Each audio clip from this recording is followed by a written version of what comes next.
Welcome back to the channel. Right, so I'm up here because I'm doing the vertical flue today. I've got Ads downstairs.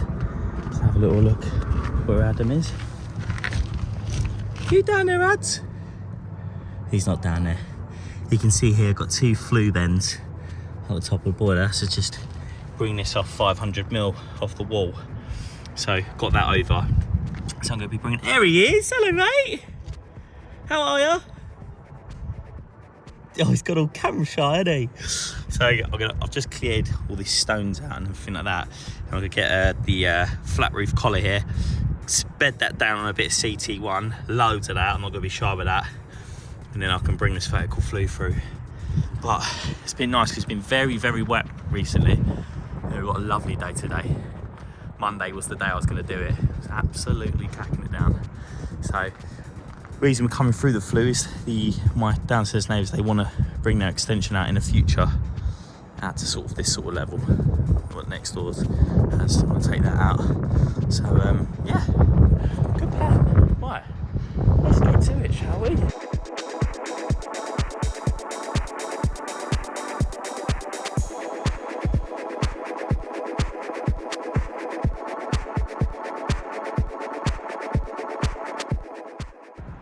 So that's all bedded down with CT1. All in. Nice. Happy with that. Right. Let's go downstairs. Hello. So yeah, obviously did half a day yesterday. I had to go and record the fixed radio heating and plumbing shows, which if you don't know, me and Andy Cam do that every Wednesday, national DAB across the country. So give that a listen if you can. Wednesdays 3 till 4, and then it's on again at 10 o'clock at night if you're a night owl doing night shift. And then obviously there's the podcast and all the rest of it. So give that a listen. So back here again this morning. What I'm going to do is I'm just going to get this PRV condense like down here and connect it up onto this. Prep all that. I've also got my hot, cold and my gas that's going to go. The gas is obviously going to go through the sleeve, and I've got to bring these round. I've got to work all that out yet. We've got a water softener going in this job, but he has bought a scale inhibitor. Basically, he bought the scale inhibitor, then started talking to me about like a water softener, if it's like beneficial. I said they're absolutely beneficial. Like the best thing you can do for your house. It's really good, especially around here in London. The water's so hard, it's horrendous. So obviously be really good for the boiler as well. So I know I'm going to put the scale inhibitor on, even though there's soft water. Well, it's not going to hurt anyone, is it? It saves him sending it back. So put that on there. Get my pipework round. Then I'm going to sort of have a look at the water softener under the well, we're going to put it next to the sink there. So yesterday, Adam got this wired in. So we've got the fuse spur in. We've put the double socket on down here for the washing machine, just sort of like, that's done. Obviously this is all going to get boarded at a later date, but we just made that safe. And then we cut in the fan isolator switch up there because there wasn't a fan isolator switch. So we put that in now. So that's all good. Right, so we get on with it. So start cracking on, get some work. Let's YouTube time, more work. All right, Sam. Of course, I had to pause my music there, going off on one, but I just wanted to show you this. This is one of my favourite features of the new VAILLANT, other than obviously great touch like screen display. It's modulation. You can have the controls on here that plug into this. It's fantastic. Showcase a lot of that on the episode where I was lucky enough. They invited 10 installers out to Remscheid in their HQ in Germany.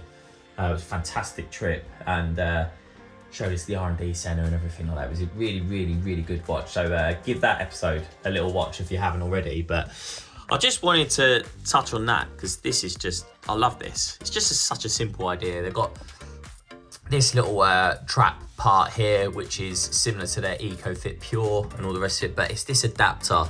Now, it's got a non-return on it and this sort of anti-vac valve on there. It's a little air gap in it as well, but just gives you such like so many options, you know. With the last one, obviously the pipe, I used to just heat a bit of condensed pipe and push it up onto it.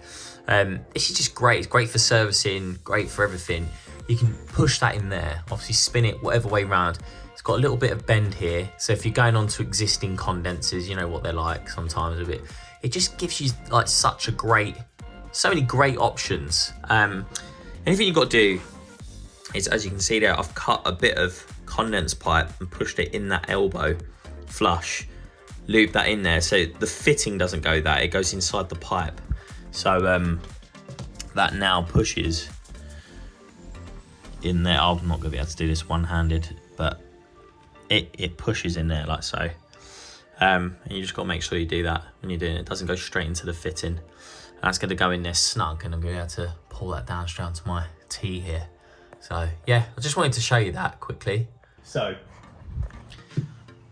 got that waste pipe in, and it goes up there. That's my little standpipe for the wash machine.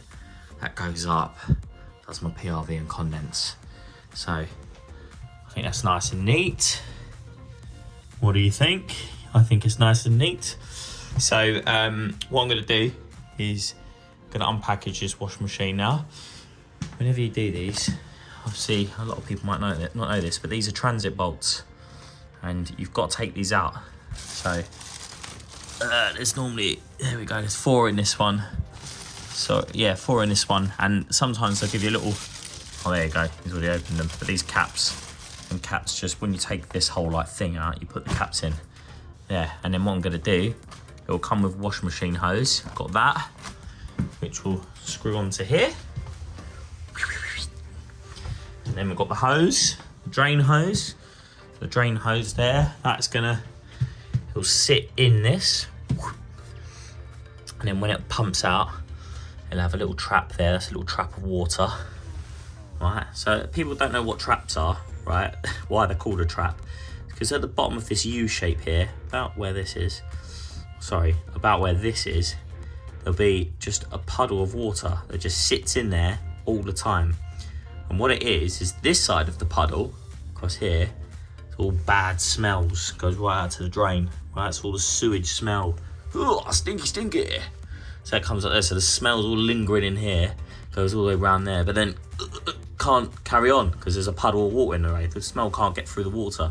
So it's a trap of water, so it's called a trap. So that's in there. So yeah, that will pump into there and just keep it, obviously as it pumps it around, it just replaces the water that's in there. Same with this. Then you might say, well, actually on that then, how does that work? Because this is, it's got a little trap in it as well. This one works slightly different. I don't know if you can see that. But in there, it's like a kind of balloon that touches. So the water can pass through, but the smell can't come back up.